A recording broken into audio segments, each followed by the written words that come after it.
How did you get into investment banking and why Lehman Brothers? Okay, good point. You know, a lot of these kids work their way up through hard graft, right? They start out as Excel monkeys for a few years, working all night long. That's often a way into investment banking. It helps if you go to a good school and have contacts, obviously. But I didn't have to go through that, thankfully. I came in laterally from the rating agency, Standard & Poor's, because they valued my expertise there. I had developed good relationships with the people I was dealing with at Lehman when they rolled out these companies in front of me to rate. Yeah, there was a lot of uncertainty around Lehman at the time because of American Express divestment and what was the future going to be. But I reckoned, compared to what I was doing at the time, working for S&P in a somewhat sedate, almost academic, nothing wrong with that. This is why I'm in academics now. It's very rewarding. But I wanted something different. Lehman offered opportunities, I think, that many of which were realized. And so at the time, I jumped at the chance. And, it was very gratifying in many ways, those 15 years. But it was also very aggravating at times. And towards the end, I reckoned that after 15 years, I'd had enough of it. It won't deter you from considering careers in investment banking, but you do have to be resilient, and you do have to perform. So don't forget that. Sylvia? You said that one of your jobs was to prepare firms for the credit rating agencies, so that they would look at their best. Yeah. At any moment, did you know that they were not as good as they were going to be rated? Yeah, invariably, I confess this. Our job was to emphasize their good qualities, right, like any marketing person, and to de-emphasize or even try and cover up any deficiencies there might be. Well, what we would tell the bankers, we tried to be frank about it, right? Try to be true to our profession, that nobody's perfect. There are weaknesses here. We would always list the key strengths, but we never list the key weaknesses, right? There are weaknesses here. We have to figure out how to manage those, because ultimately the question will come up. The agencies aren't total fools, right? They understand what they're doing. They've been doing it for a long time.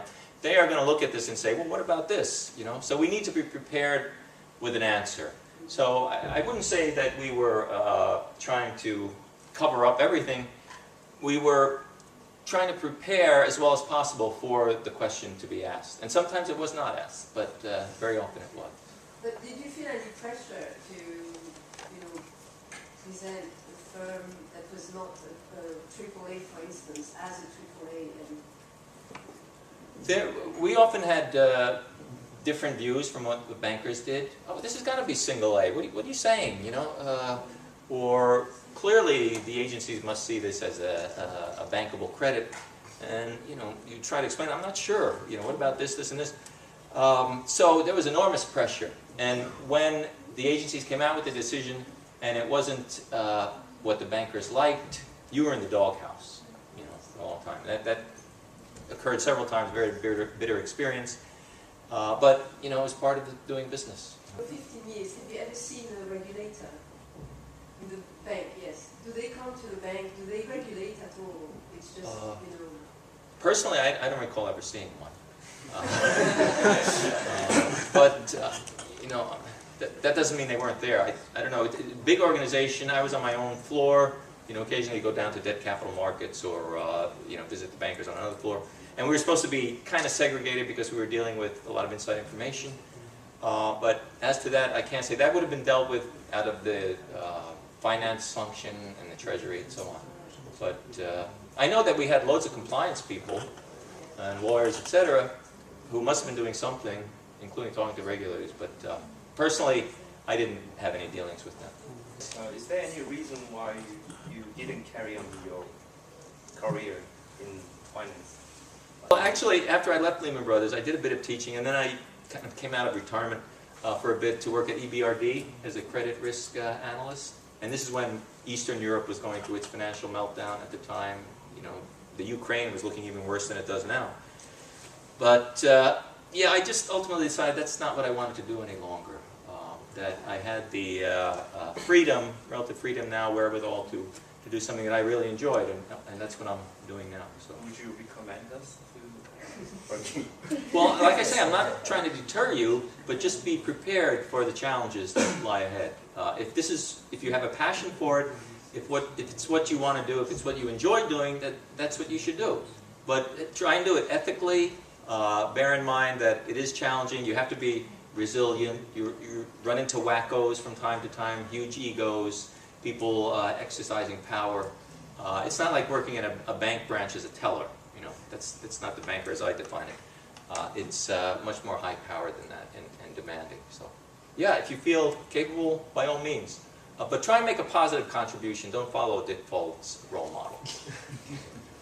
Anything else? First advice, like a young person like us, like we're graduating.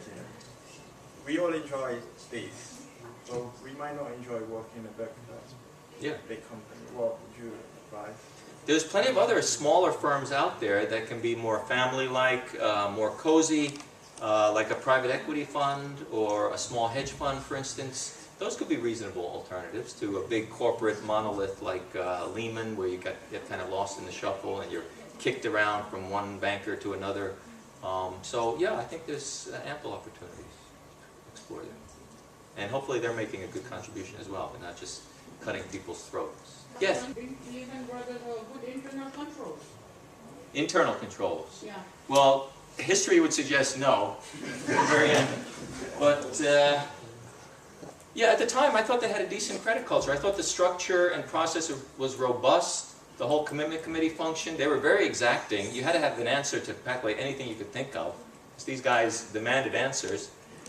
And yeah, I think, at least in the IBD area, and remember it was fixed income that contributed most of the problems, the controls were pretty strong. But in retrospect, I mean, how the chief risk officer of Lehman at the time, when bankrupt, Madeline Antoncic,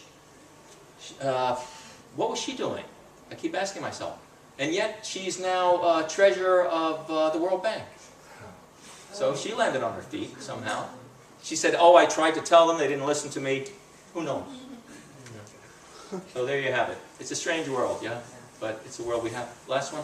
Moving on from Lehman Brothers and the US market, can you explain as to how the impact affected UK and the EU, especially when it comes to Barclays? Yeah. Even though Barclays was not hard hit, they changed their strategy, there was a slight change in their strategy. Can you just explain as to how it relates, the US crisis and the EU crisis? Yeah, well, financial services is a global industry, right? So everything is interlinked. So when a bank like Lehman goes under and subprime crises in the US, it's invariably going to have an effect. Because, you know, Europe were big investors in these markets as well. So that had a huge impact. And maybe what you're referring to also is the culture. The US investment banks were setting a standard. They began moving into the UK big time. There are very few independent UK firms like this around anymore, right? And they were transferring this culture. Bob Diamond was American, right? Or Canadian or something? North American. And he, according to the regulator, was not setting a great example for his firm either, which is why Barclays has changed management. So there's not only financial impact, there's also cultural impact, which is not necessarily always positive.